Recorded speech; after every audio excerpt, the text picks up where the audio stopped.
and I have gone back and forth on having you on for years now. A lot of people are going to be familiar with you, with your story. You have a very active and popular Twitter account, an equally popular weekly newsletter. You're one of the few left who shares income reports, which, by the way, last month's income came in at almost $80,000. So this is the first podcast that I've ever done. And I've always said, if I ever do one, I just want to speak to Jared. You do have a background in this space prior to you starting your own projects. In 2019, I started a travel blog. It was just a hobby. After a few months, it really started getting some traction, and that lasted for about a month, and then it was a pandemic. By the time that travel came back around, it just really took off. And then by the summer of 2021, the blog was making like $10,000 a month. Where'd the site get at its peak pre-HCU? Traffic-wise, it's probably like 1.5 million page views a month. Revenue somewhere around $70,000 in a month. Tell us, where you're at in terms of traffic. This January just gone, we've had over 1 million page views. The brand sponsorship side of things. How did that come about? About $15,000 a month at the moment from brand sponsorship. I just want to hear about how you transitioned and started using your email newsletter, how you've grown that, and how you've made the parallels between the content that you're posting on Facebook. Yeah, so there's two really easy shortcuts as well that you could do with email. So one of them is to... All right, welcome back to the Niche Pursuits podcast. My name is Jared Bauman. Today we have a real treat. We're joined by Niche Site Lady. Welcome. Hi, Jared. How are you? Oh, I'm very good. I'm very excited about today. I think you and I have gone back and forth on having you on for years now. I don't know what happened. We finally were able to make it work. So I guess to kick us off, a lot of people are going to be familiar with you, with your story. You have a very active and popular Twitter account, an equally popular weekly newsletter. You're one of the few left that I know about who shares income reports, which, by the way, last month's income came in at almost $80,000. I just found. So you're really good at what you do. Then there's the fact that you've managed to stay anonymous while doing all this, hence the handle name, the video the way it is. But I think your story, that's what is so captivating and relatable. You've been through the same ups and downs in this blogging industry, and you've continually found a way to succeed at really great scale. So I'm so excited to have you today, dive in your story, and really just learn more from you. Yeah, thank you for having me here, Jared. I'm so happy to be here. So this is the first podcast that I've ever done. And I've always said, if I ever do one, I just want to speak to Jared, because I always listen to Niche Pursuits, and I love how you've just got a brilliant way of putting your guests at ease, and it's like having a nice chat. So I thought I'd love to spend the afternoon having a nice chat to Jared. So thank you for having me here. You're too kind. It's an honor and a pleasure. Let's get into a bit about your backstory, because you do have a background in this space prior to you starting your own projects. That's right. Yeah. So my background has always been SEO. So I did a few different jobs and then kind of fell into SEO, and that was 2008. And that's what I've always done. I've always been SEO manager for various companies. Never really made much money from it though, but I did enjoy doing it. And then in 2019, I started a travel blog, and it was, you too, did you? Good timing. Yeah, that's it. So it was just a hobby, because even though I was an SEO manager, I had no idea whatsoever that you could make money from a travel blog. I just thought everyone who did it, they were either a company, like a big business, or they just do it for fun. So I thought, well, I'll just do it for fun. And then after a few months, it really started getting some traction. I was able to join Mediavine after about 8 months, and I was like, wow, this is making me some money. This is fantastic. And that lasted for about a month, and then it was a pandemic. Yes. So obviously all the traffic fell off a cliff. It all went back down to zero. But I thought, you know what? I've had a glimpse now of what it could be like. And around the same time, I started listening to and watching on YouTube other people do income reports.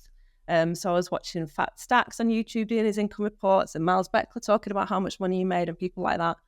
And that just opened my eyes to the fact that this could be an actual career and that you could make money from it. And I'm so grateful to those people for, sharing how much money they were making. So I was like, right, so I'm going to keep going. So during the pandemic, even though no one was traveling, I just kept writing content, kept putting it out there. SEO content, like written around keywords and things. And then by the time that travel came back around, Yeah. I had all the content ready, and it just really took off. And I was just shocked by, how much it did take off then when travel came back. Hey, Jared here. Just a quick word from our sponsor, and then we'll get right back to the episode. If you want to see one of Niche Site Lady's websites, she has a little case study going on. The site is called veganwins.co.uk, and she's sharing everything she's doing with it publicly. The site was built for her by web asset builders, and you can get one done for yourself as well. These social-first niche websites are designed to capture the attention of people on Facebook, complete with engaging content, visuals, and even newsletter lead magnets. Check out webassetbuilders.com if you'd like to learn more. They even have installment payment options available. You can use coupon code NichePursuits on checkout to get 20% off all offers. Again, that's webassetbuilders.com. Coupon code NichePursuits, all one word, for 20% off. All right, now back to the episode. How much were you doing while you were still working full-time, and when did that transition happen? Because I think a lot of people, certainly who listen, but just in general, it's a struggle to try to start something on the side and get it to the point where it's successful enough when you're also working a full-time job. Yeah, and I mean, it was a real struggle because I had 2 very, very small children, working a full-time job. And then obviously when it was the pandemic, we had to do homeschool as well. So we kind of have to fit all of that in. So yeah, and I suppose when you've had a long day at work and then, you pick the kids up from nursery school, you've then got to walk the dogs, you've got to bath the kids, get them in bed, have your dinner, it's 10 o'clock at night. Yeah. You want to go to sleep. But I really just forced myself to just spend those couple of hours every night working on it. And I suppose that's what you've got to do. You've just got to grind at the beginning, haven't you? And it was worth it. I'm glad that I did. It's funny you mentioned grinding because I'm sure a travel blog during the pandemic was a grind. Yeah. And it's not one of those things where you're getting to see that tangible feedback loop. SEO is hard enough. When you're doing SEO and when that's the primary driver, like you're doing something and then 6 months, 9 months later, you're seeing the result. But then you've got the pandemic on top of that. What kind of things were you doing during the pandemic to continue to grow the site? Because you talked about how when travel rebounded, hey, you had prepared, you were ready to go with everything. Yeah, that's it. So I think with my SEO background, I was able to analyze, do a lot of good keyword research and see what gaps there really were there and say, okay, so looking at the, the first page of Google and thinking, well, I can get that number 1 spot and I know what I need to do to get there. And when I do get there, I know roughly how much traffic it'll bring in and how much it'll make. And then from hearing, what other people had made from blogs and things like that, that just really spurred me on to, put a target in mind. So that's what I did. And then 2021, travel started up again. And then by the summer of 2021, the blog was making like $10,000 a month, which was just mind-blowing for me. Because for someone who'd never really made a lot of money at work, I was making like $1,500 a month for my job. Never made more than $30,000 in a year. And then a year after that, I remember it was like 2022, and it started making $30,000 a month. And I was like, wow, this is making in a month what I'd normally make in a year. Like, this is crazy. So yeah, that's all the motivation that I needed then. When did you, at that point, I'm sure everyone's thinking like, okay, quit that job. Like, when did you end up, as I know you left the job, so it's cat's out of the bag. Yeah. Sorry, kind of blew that. When did you end up leaving the job? And of course, this is going to just dovetail so nicely into then what happens, as we all know, with the changes in Google and SEO content. Yeah, so I left my job. I started doing freelance work instead. So I just started picking up bits, being a writer for other people, doing bits of SEO for people, audits and things like that. There was a point actually where I was writing for other people's websites and then I was hiring writers to write for mine because I could get paid more than what I was paying them. And then I was like, this is silly. Let's just stop doing the freelance work. And then it was around sort of 2022 where I thought, I'm just going to start a Twitter account. Just never thought anything of it. I was like, I've got some information to share. And I know that you can learn a lot as well from what other people are sharing on Twitter. So I thought, let's just let's just join in with that conversation. I started the anonymous niche site lady account on Twitter. And then that blew up as well, just getting about 5,000 followers in the first couple of weeks, just because I was like sharing what was working. So that was really, really exciting. When did the newsletter happen around the same time? Because I feel like I don't know where I found you first, whether it was Twitter or the newsletter, but Twitter's changed so much over the last couple of years, but the newsletter that you send out goes out every week. I don't know if it's been going out every week since 2022, but you are extremely consistent and you share kind of the best of each week you send out your email. Yeah, it's been a couple of years now. So yeah, it was shortly after I started Twitter, I thought I'll just start sending out a newsletter because you can share there in a lot more detail, can't you, than what you can fit into a tweet. It has to be really concise, even with the threads. So I started sending out a newsletter, and I always send it 3 p.m. on a Tuesday, and I always have, because I thought if I don't give myself that time when I have to send it and I know that it needs to be done by then I won't do it. And a week will pass and then it'll be 3 and I've not done it. And for me, that was the only way to be consistent with it, would be to do it like every single week. And I have done, even if I go traveling for 3 weeks, I'll make sure that is like the one thing that gets done. It's the Niche Site Lady newsletter. It's admirable. I have an equal commitment internally to sending my weekend growth newsletter. Yeah. And mine's far more loose. I'm like, if I can get it out like a Tuesday or a Wednesday, that'll be fine. And even that, I have missed some weeks. So it's something you can hang your hat on.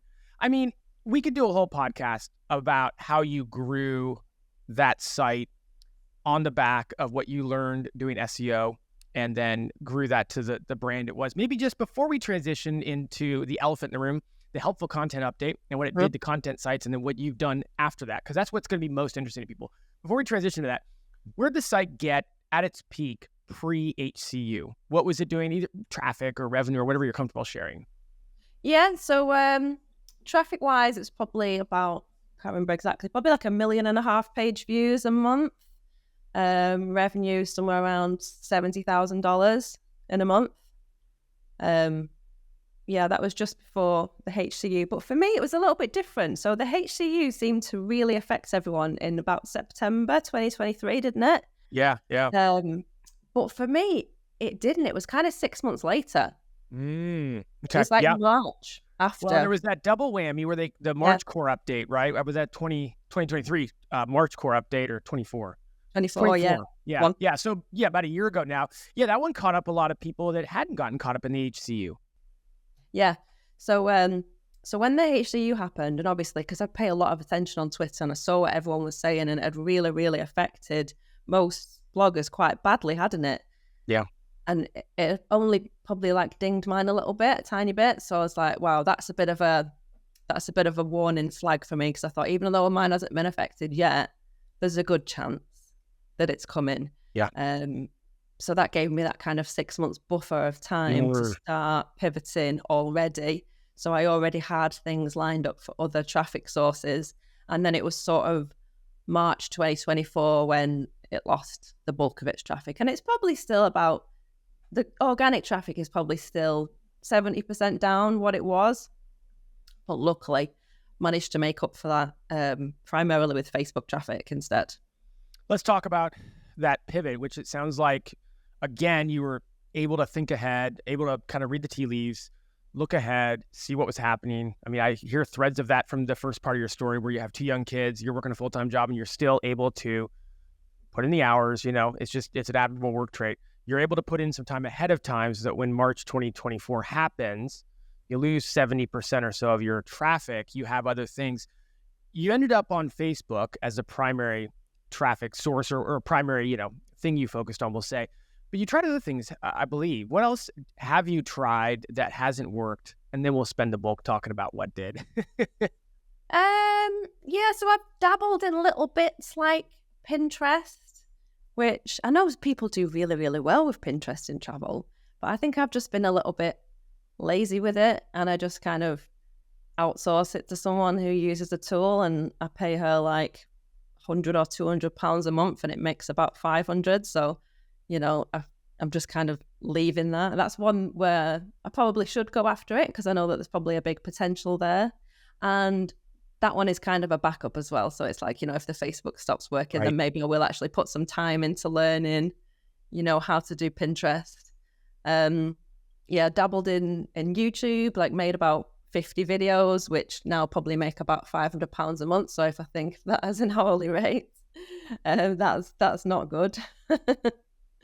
But yeah, Facebook is the one that just started working straight away. So at the time, I had about 5,000 Facebook followers, just which had grown organically. Just from like having the little icons on the website or whatever. Because with having so much website traffic, Right. a few people will then just go and click through to your Facebook anyway. But I've always hated Facebook as a user. It's Yep. just not a nice place. It's where people from school are arguing with each other, isn't it? And Mhm. well, it used to be that. Now it's probably just AI pictures of like Jesus baking a loaf of bread and stuff. I don't know which is worse. I never liked it as a user, but I thought, well, I'll start posting some links to articles on there just to see what happens. And the traffic was really good. I was really shocked by, even with just 5,000 followers, I could probably get like 100,000 page views a month from that. So I was like, right, I'm gonna double down on this and spend some time doing a bit of trial and error and see what works and grow the Facebook page and grow that traffic as well. What did you find initially was working? Was it literally that you had 5,000 people that were really engaged, and so whatever you posted, they would enjoy, or were you kind of changing the way that you were framing these articles in a way that kind of appealed to Facebook users or Facebook's algorithm? Yeah, so I did find that certain types of articles worked a lot better. And then around the same time as I was doing that, I'd also started de-optimizing the website, because from what I'd read, being over-optimized and focusing too much around keywords, Google was something that Google was cracking down on and didn't like. And my website was definitely like that. It was a lot of articles that were just written to answer a particular keyword based very closely around what people searched for. So I was like, right, all that's got to go. I've got to de-optimize it. So at the same time as de-optimizing those, it kind of twisted the angle of the content to make it in a way that was more interesting and more like discoverable on Facebook anyway.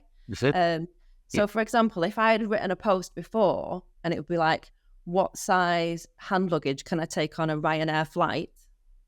Which is obviously very closely based around a keyword. Well, I'm not going to rank for that anymore now, because you're not going to get a blog on the first page for that query, whereas you might have in the past. So I'd twist it around to say something like, passengers are furious over the Ryanair baggage sizing restrictions. Like, here's how to not get caught out and things like that. And then that kind of angle would then work very well on Facebook. So I had my team then go through the whole site. We had, I don't know, probably close to 1,000 articles, de-optimize everything for search, but then at the same time, see how we can make that more suitable for Facebook. And we did find as well that those types of articles, as well as working well on Facebook, they work really well on email. It's the exact same thing. It's, someone not necessarily looking for the information, but when it's placed in front of them, they think, oh, that's interesting. I want to find out more about that. And then they click through. Can you share, because I know people are going to be curious about this, could you share exactly, as detailed as you want, but kind of the process of what it looked like on a per article basis of going in? I mean, we can all picture these, long tail questions, the PAAs. We write those, and we put them on our website. Not saying that's what all your content was, but certainly got an image of that as you were talking about it. What was the process to go in and change that to something that would be social media and email? It would be interesting to social media and email. Yeah. So the way that I had originally written things, I used to watch a lot of niche site YouTube. So people who would like demonstrate, how to do things a certain way. I think there's a lot less of that exists now, but a few years ago, there was a lot of it. So I used to watch everything that Income School did. And I used to follow that quite closely. So I used to use their method. So your title was probably a question, which was very closely aligned to the question that people were searching for. And then you would have like an answer target. So you'd have like a bold section that you wanted to be the featured snippet that would answer that question. And then going down, you'd have more questions that are kind of related and answers to them. And then even right at the bottom, you'd have like an FAQs, which is just loads Oh of yeah. like little questions with the answers to A try and walk match down memory them. lane right here. Yeah, so that's exactly how I used to do things, because that was working, and it Yeah. did work really, really well at the time. Obviously, nothing like how I would do things now. So we would go through, and the first thing that we would change is the title. And instead of being a question, we would try and make it something that kind of stops the scroll, grabs attention, and sort of makes people want to read it to find out what's inside the article. So we're always trying to like inspire that FOMO, so that when people click it and it says something like passengers are furious, they're like, oh, why are they furious about the baggage requirements? And then it makes people think, oh, well, if I don't read this, my bag might be too big, and then I could be charged loads of money when I get to the gate. So I better read it and find out. And then obviously you've got to make sure that you follow up with that within the content, because it can't be clickbait. You have got to answer the question that you've put in someone's mind. And then what we'd also do is, instead of having questions for the headings, we'd make sure that every heading stands alone and gives you the actual answer.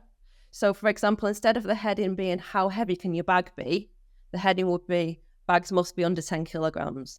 Yes. So that as you're then reading through and skim reading it, you've got all the little bits jumping out at you. It just makes it a lot more user-friendly and easier to read. How long are most of these articles? Maybe as it looks today, like maybe obviously you went back and reworked a bunch, but then you're now producing more of this. Are these longer articles, and are you trying to go after bigger terms, or are they still more longer queries that are a little bit less or a little bit more targeted in their interest level? So we've got a real mix. There's everything from like 500-word posts to 5,000 and everything in between. It just really depends on what the topic is. Images, graphics, like Facebook's image heavy, right? And you didn't necessarily need to focus on imagery necessarily for SEO focused traffic, although you're in the travel niche, so people like images, right?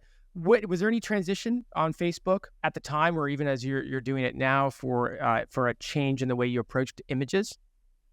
So what I always used to do on Facebook would just be post a link and then let Facebook pull through the featured image from the post. And I did that for a long time. And even after everyone was saying, no, you've got to put the link in the comments, you've got to just post an image and the link in the comments. And I tested it and I was like, that's not working. And it's only fairly recently that I've realized that I was just doing that wrong. Because I was just literally posting an image and then the link in the comments, and people would have no reason to go to the comments. They wouldn't know that there was an article there. Obviously nobody clicks through. But what I've since realized is it's really easy. You just have an image, and then in Canva or in whatever other tool you use, you get the title of the blog post and you put it over the image. So it's like an overlay. Yep. And then it makes it really clear that that is actually the title of a post. And if you click in the comments, then it'll be there. There and you then go.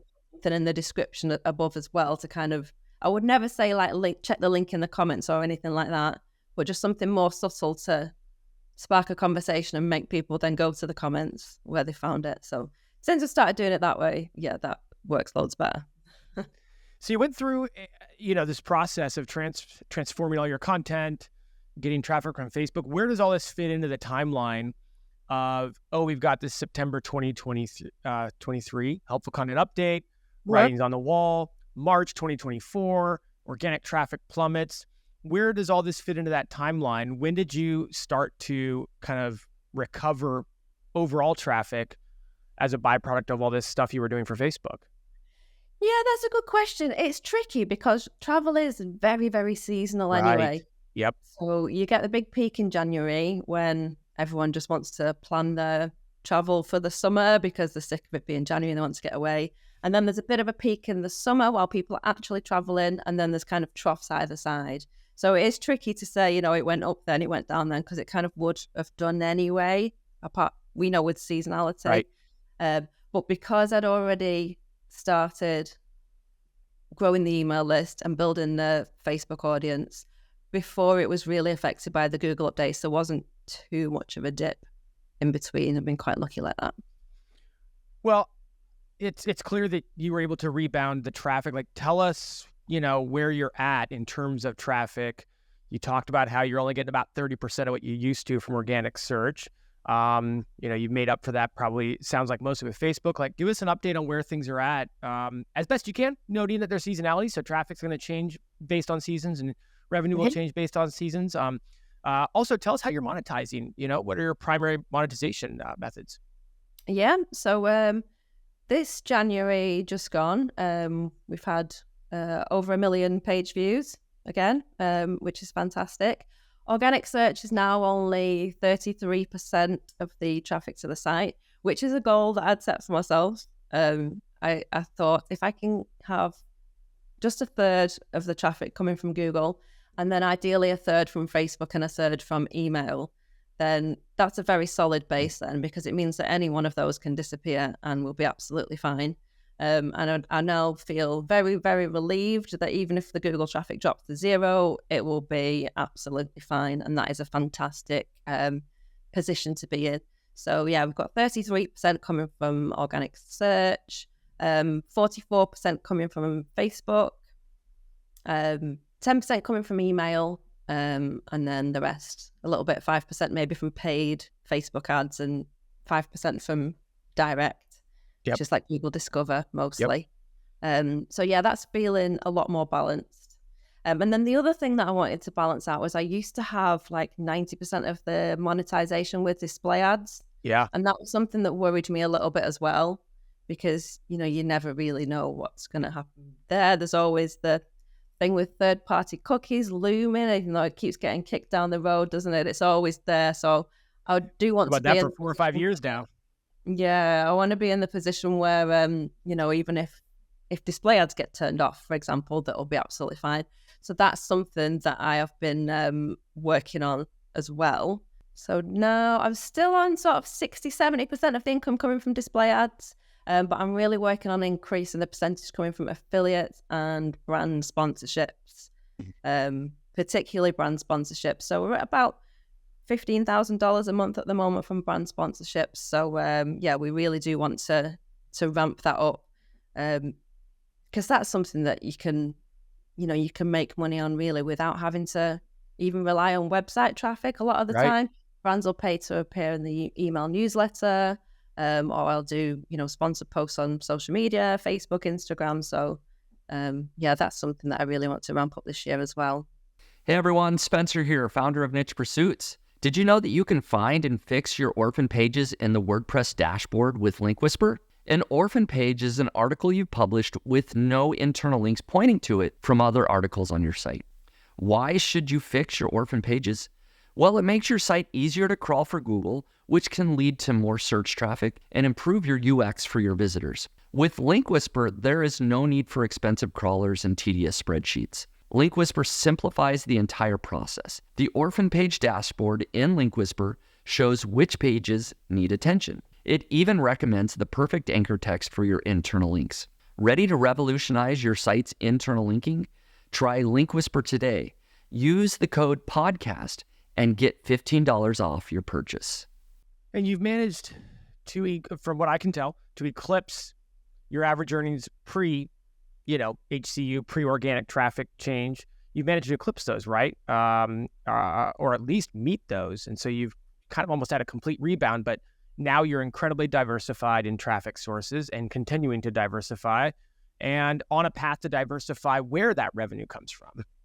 Yeah, that's right. Yeah, that's the plan. It's always just to try and, stay safe whatever happens, because it's scary, isn't it? Nobody wants to have their eggs all in one basket. So anything that we can do to diversify traffic sources and monetization, it's just future-proofing. I just want to make sure that I never, ever have to go and work in an office again. That's the main thing.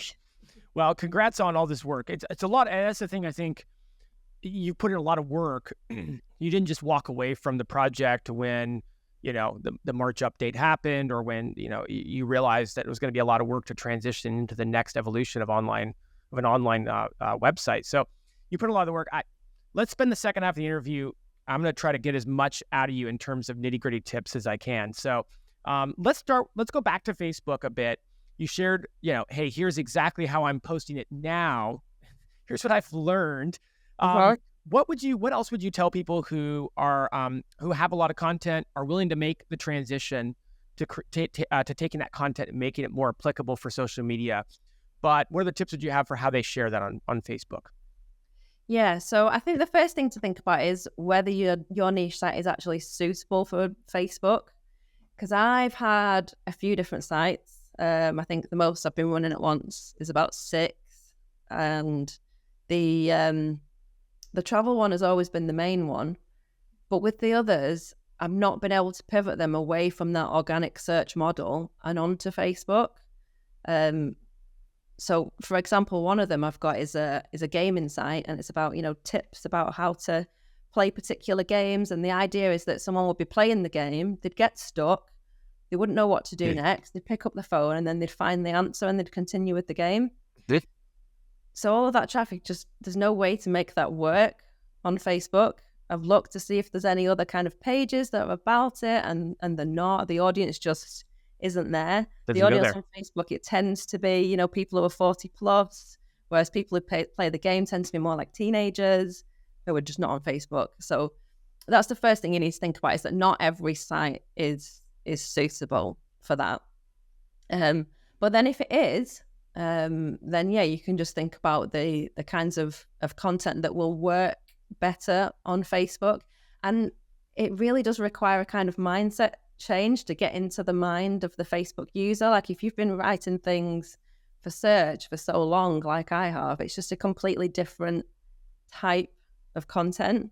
So there's various tools that people can use to come up with ideas. So I use Strevio quite a lot, which is good because you can put in competitors' Facebook pages and you can see which posts of theirs are working best. I've also got my own tool, which I've been developing, Niche Toolbox, where you can just put in your niche or a topic and it will come up with for you the types of titles that will work well on Facebook. And then it'll even write all the articles for you, and it'll format the post for you and things like that. So it's a combination of just trying to think about it, but then there are some tools as well that you can use to help with it. How much content are you publishing right now? We didn't talk about that. I realized it's a little out of order for me to ask right now, but you talked about, articles that then go onto Facebook, then drive the traffic back to those articles. How many articles are you producing that's ending up giving you this 1 million page views per month sort of stat? Not very many at all. So most of it is actually updating older articles. Yeah. So I try to keep the articles updated once a year. So if we've got 1,000, that's three every day that needs updating. It probably takes an hour or so to update them. So just updating them is a big job. Yeah. So when something's had a fresh revamp after a year, we will just treat that as a brand new article, and that'll go in the queue to be posted on Facebook. So when it comes to adding brand new ones, not really. We do a handful every month. Sometimes I'll think of something, I'll think that'll make a brilliant article, and I'll add that to the list and we'll get that written. We also do quite a bit of news, because I think news seems to work really well, and there's tools that I use that just make it so easy to write news. Sometimes it's just a case of turning a press release into a news article, partly because that keeps brands happy. And if a brand sends me their press release and I publish it, they're happy and it keeps them on side. And then we might be able to work together in the future on a paid basis with some kind of sponsored partnership. Sometimes the news might just be, I've just been looking in a travel Facebook group and someone's posted something that's getting people talking. Yes, it is. And it's controversial or it's new. And I'll just take that, and you can literally turn somebody's post in a private Facebook group into a news article. And we can do that really, really quickly. Sometimes it only takes 10, 15 minutes to get those done from start to finish. Wow. But then it goes a little bit viral on Facebook and you might make $1,000 off that. Oh boy. The brand sponsorship side of things, how did that come about? And how do you even get into that? So I'm probably not a good person to talk to about it, because I've just been so lazy. I've just been really guilty of just waiting for things to drop into my inbox and then replying to those. But what I'm about to start doing now is a lot of actual outreach, because I think you only get a tiny bit of it, don't you, when you wait for things to pop into your inbox. Well, it's also a testament to, when you're getting 1 million page views a month, you're going to get on the radar of brands. When you're, prolific on Facebook, like this is where brands look to find, it's one thing to outreach to brands and to say, here's what I can offer. But at the end of the day, like somebody on the marketing team for that brand is going around and looking at what's working in their industry, and they want to be a part of that. And if you're getting that much traffic and that much exposure on Facebook, it makes sense that they would be reaching out to you. Yeah, I think part of it comes from being an affiliate as well. So if I'm sending deals through from my newsletter, like affiliate offers for travel, then, those brands will be aware that I'm sending them traffic and sending them bookings anyway. So then they might reach out to me and say, like, what else can we do? Can we do some social media? Can we send you on a trip? What else can we do? So yeah, it's been working that way. Yeah. Last question on Facebook that I can think of right now is, what has that grown to in terms of followers, in terms of engagement? You talked about when you started, 5,000 was giving you lots of traffic and engagement, but where has it gotten to now?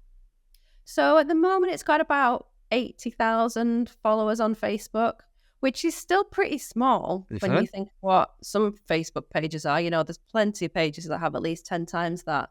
But I do think when it comes to how much traffic you get compared to how much followers you've got, it's definitely not linear. Yeah.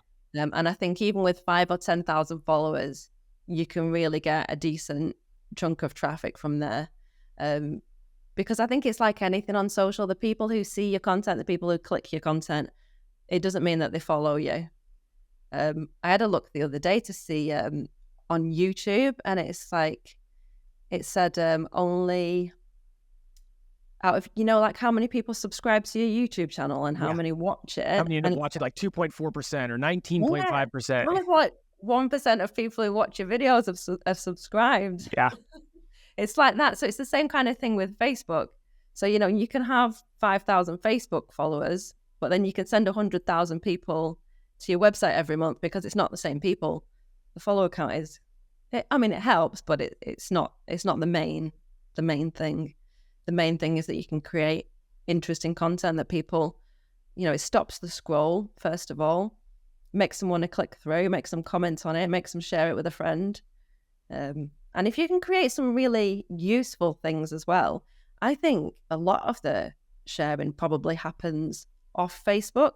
Right. So when I get emails from people who, they'll read my travel newsletter, and they'll be, be like, oh, my friend sent me this in WhatsApp, or my mum told me about your page, or things like that. So I think that all helps as well. I want to ask you about email, because you've mentioned it a couple times now, and maybe make the transition by going back to a comment you said earlier, that when you are writing content for Facebook or social media, it makes it a lot easier to share over email. And I think for a lot of people listening, maybe double down on that, listen to that, and use that as we transition, because I think a lot of people have tried email marketing with a website of theirs that was really SEO focused. And it's hard to make that work on email, because when you're writing a post for SEO, you're answering someone's query that they are typing. So they actually have this thought. They're like, I got this question, and then they're asking it, and then you're the answer that shows up. But on email, you're going to them. It's not the other way around. And so the type of content that a lot of people will post on a website for SEO doesn't really work very well on email. So I just want to hear about how you transitioned and started using your email newsletter, how you've grown that, and how you've made the parallels between the content that you're posting on Facebook. Yeah, so there's two really easy shortcuts as well that you could do with email, because it's one of those as well at the beginning. So if your email list is really small, you don't want to put a lot of time into it. Like, you don't want to spend all day writing an email and send it out and only 100 people read it, because you're never going to get a return on investment. So I think there's a few shortcuts that help with that. So one of them is to write a really long sequence. So if you can, every week you write an email, and you do that for 50 weeks, but you make it so that when someone joins your email list, they get email 1, and the next week they get email 2. You've got that sequence of 50, and after that point, someone can go back to the beginning and they're not even going to notice. because by then it's been a whole year. You did? So you only have to write 50 emails. After that first year, once you've written 50 emails, which will probably have 50 links through to your articles, that's just done then. And you've got that forever. And whoever joins your email list, you know that's done. So that's one email a week sorted. Another email in a week would just be any new content that you've created that week, which could also just be posts that you've updated. And sometimes an update could be really, really quick. It might only take 5 minutes. It might just be a case of fact checking everything, maybe adding a little bit, fixing something that's broken, change the date. That counts as a new post. So that week could just be a new post. And you can also just automate that. I mean, it's not the neatest. It is better to do it manually. Well, you can just automate it so that those just go out every week, whatever you've written. So that's 2 a week. A third one in a week, I would probably just do any particular deals that I found and make it like affiliate focused. I know, especially with travel, there's a lot of people who are totally ready to take a holiday, but they just don't have the time to go looking for the one they want, or they don't know if it's a good deal. What they do want is someone that they trust to spend the time looking for the deals, which I'm doing anyway, because I'm always looking. And then just send them an email with, look, these are what I've found. I've just found this trip to here. This airline's got a sale on. This is one that I've just booked myself, or this is one that I've, told a family member to go and book because it's a really good deal. And just send that out with the affiliate links. And then before you know it, you're only spending a couple of hours a week. You've got 3 emails a week going out. Yeah. That's amazing. I'm wondering, I feel like I might be able to guess, but I'll ask it open-endedly. I'm wondering how you're growing the subscriber base for your email list, and how you've grown that over the last year plus. Yeah, so I'm doing a few different things, actually. I think whatever method you do, you've always got to have a lead magnet, haven't you? So you've got to have some kind of freebie, like a checklist, PDF, calculator, something like that you can give away to people in exchange for their email address.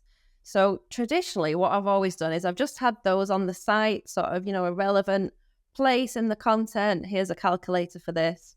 Brilliant. And that does so well. If you've got a lot of visitors to your website, that's going to do well because, even if only 1% of them click through and get it, you're still growing your email list.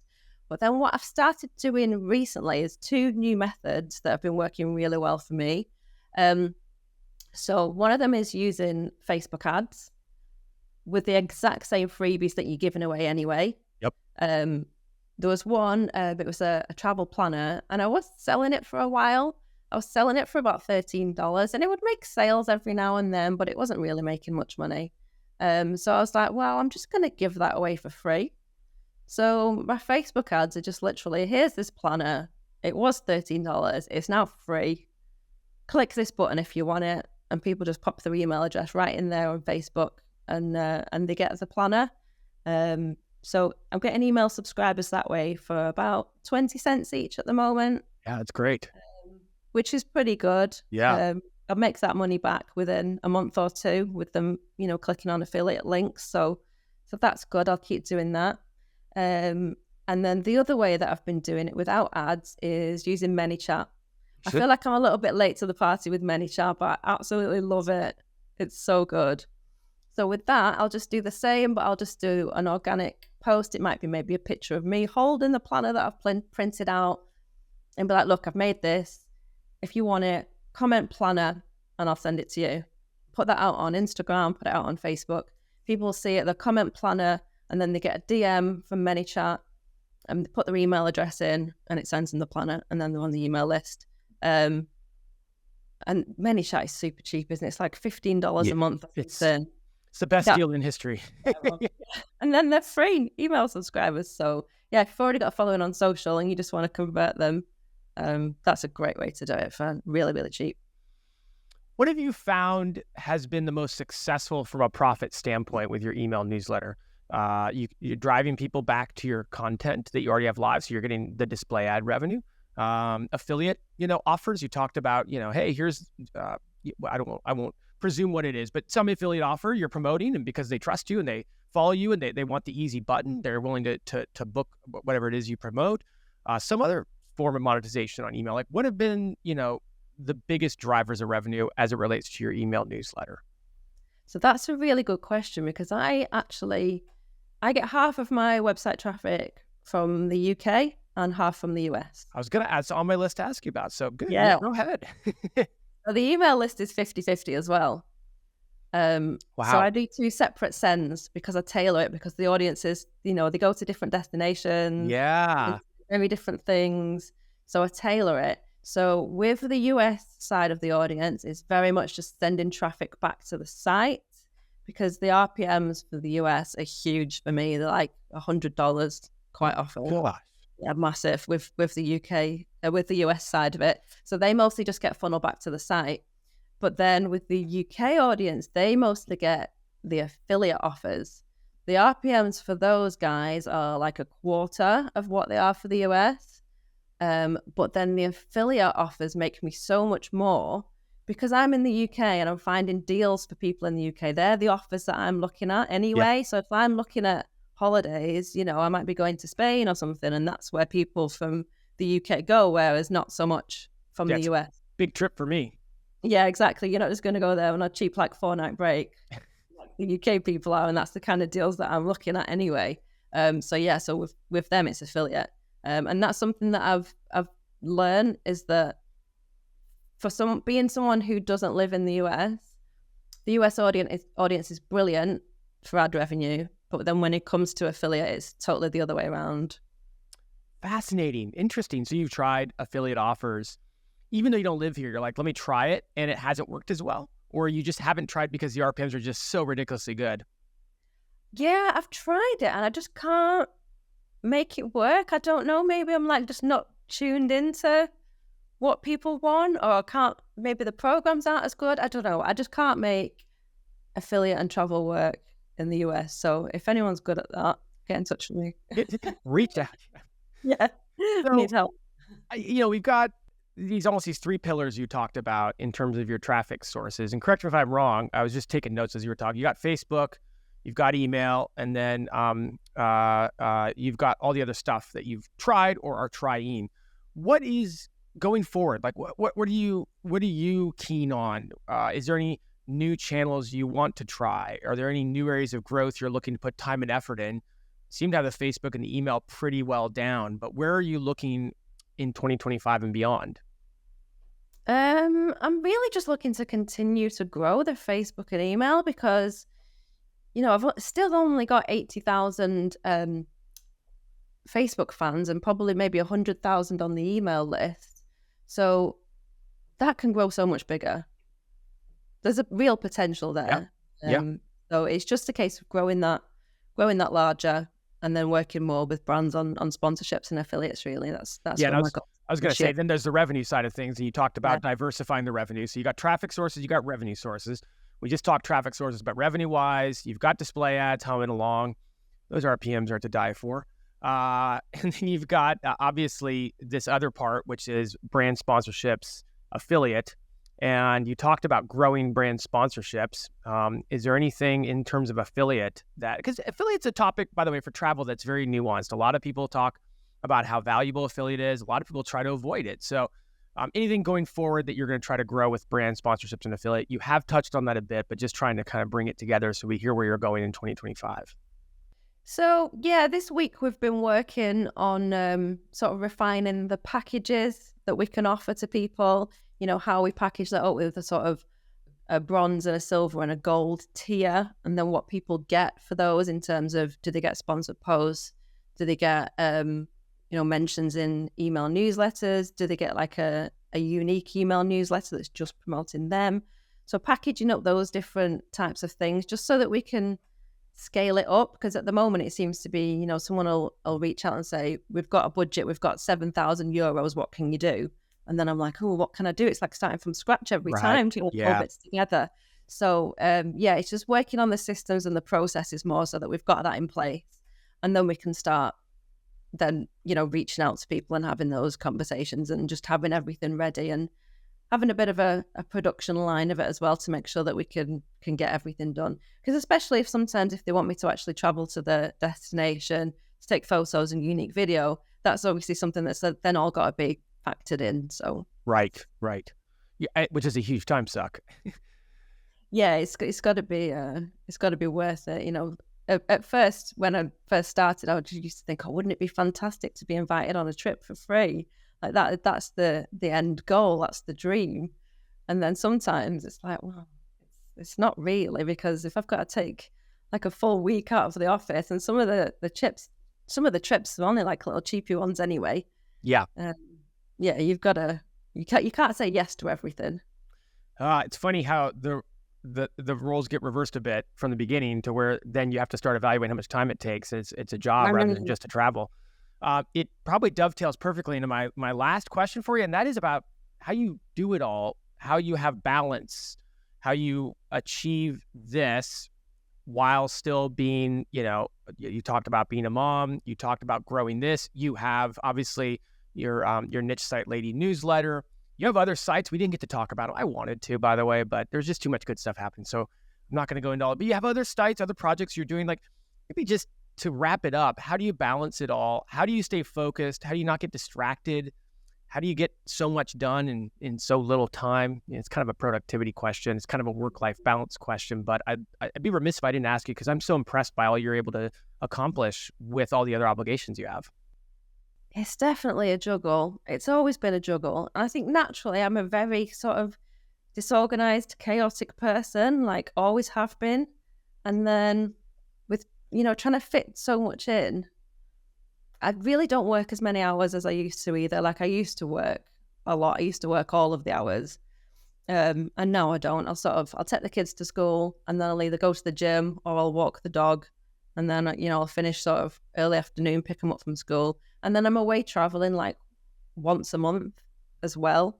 So really, if I think about the hours that I work in a week, it probably only adds up to 20 hours a week or something like that now. It's not a lot, just because I've prioritized, exercise and spending time with the children and the dogs and everything like that. So I think what that's forced me to do, though, is just work on the most important things. And every single day I'll make the to-do list and I'll tell myself, like, what is the most important thing to do today? And what that means is that there's an awful lot of things that I have to say no to. Try and say no to as much as possible.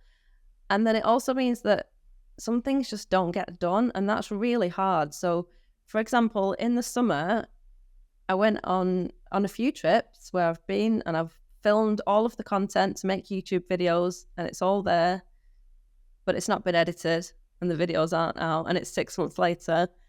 And old me would have been like, oh, that's awful. Now you've got to stay up till midnight every night until that's done. But now I'm just like, well, what's the ROI on that? Is it the worst thing ever if those videos never go out? No, I'd rather not get too stressed out. So yeah, it's just always just trying to work on whatever is the most important thing and what's going to make the money, and just always try and remember that. It's hard. I mean, it is very hard. And I'm always impressed by people who are able to execute on some of those strategies, like saying no, doing the most important thing every day, not getting distracted. So we can't get into all some of the other side projects you have. I will just say, follow you on your email newsletter, because I know I see the updates every week about the different projects you're trying, not just this travel site, but some of the other ones. It's a great place to get all that information. You mentioned a couple of times, speaking of efficiency, you mentioned Niche Toolbox. You developed that. You mentioned Strevio. Like, how does Niche Toolbox, how does that help? Tell us a little bit more about that and where people can learn about it. How does it help people save time with what they're doing? Yeah, so when my VAs were, creating content to post on Facebook and, coming up with the titles and writing the articles, we were trying to use lots of different tools and pulling things from different areas, and it was a little bit all over the place. So I thought, we've got to get a process together. And then I just thought a suite of custom tools that were built just to do that job are just exactly what they need. So I've teamed up with a fantastic team of developers who've done a wonderful job of building that for me. And then I thought, well, it's too good to keep to myself. Like, I might as well let other people have access to it. So that's something that people can use for a monthly fee, and that will enable them to come up with the right kind of articles that do well on Facebook. It writes the content, it formats the posts. It comes up, it's got a fantastic bit in it that I love that does like memes, because obviously on Facebook, as well as driving traffic to your website, it's really good just to have people engaging generally and, sharing like funny memes and grow the page like that. So, that does a really good job of memes, which I never thought that AI could. I mean, I could have never built something like that, but the developers have done a fantastic job of it. So that's available. And then something else that I'm working on as well at the moment is because I get so many questions from people who are kind of quite new to using Facebook as a traffic source, and they just don't know where to start. Yep. So I'm just writing, I don't know if it's going to be an ebook, just a kind of general guide that kind of goes through everything that we've talked about today and, the strategies and how it all works and some like little tips as well. So that's something that I've been working on hard on this week. So that will be out very soon. So yeah, keep a lookout for that one. We'll put a link in the show notes to the Toolbox. And we'll look forward to the Facebook guide or ebook or whatever it's going to end up looking like. This has been such a wonderful interview, and I just was about to say that we've managed to keep your anonymity the whole way. As I almost said thank you and blew it there, but we'll keep it. We'll keep it there. This has been a long time coming. I've met up with you once in person. It was a treat to meet you. We've exchanged a lot of messages over the years, and I've always told you I totally get that you don't do podcast interviews. But if you ever do, please consider this being the first one you do. I'm honored that you said yes to that many years down the road. And it's just been so fun. It's almost serendipitous because I feel like if we'd done this interview a couple of years ago, we wouldn't have gotten the full story arc, and we wouldn't have gotten to hear not just the success you had, but then also the way that you've continually adapted and pivoted, and then what you're doing now to succeed. It's just really, really cool story. I just can't thank you enough for coming on and sharing it. Oh, thanks, Jared. And thank you so much for having me on here. It's so great just to be able to chat to you about it. And thank you for preserving my anonymity as well. I know that's a tricky one because it's not something that you really do for people. And there's probably a lot of people who prefer to stay anonymous, but they put their faces out there. But just for me personally, because as Niche Site Lady on Twitter, all I do is talk about money and, how much I'm making. And at the end of the day, I'm a British person and we don't do that. It's true, you don't. Yeah, that's it. So for me to be there and be like, oh, this is my name and this is my face and this is how much money I'm making, that just would never happen. That's not possible. So yeah, we have to stay anonymous, but thank you. We get to enjoy all the content on a weekly basis, but also here. So appreciate it. Thank you so much. Until we talk again, appreciate you coming on board. Thank you. Bye-bye. Hey everyone, thank you so much for listening to the Niche Pursuits podcast. I just wanted to remind you that if you are ready to start building smarter, faster, and easier internal links, you should check out Link Whisper. You can get $15 off Link Whisper when you use the coupon code PODCAST at checkout. Head over to linkwhisper.com and use the code PODCAST in order to save $15. Thanks again for listening.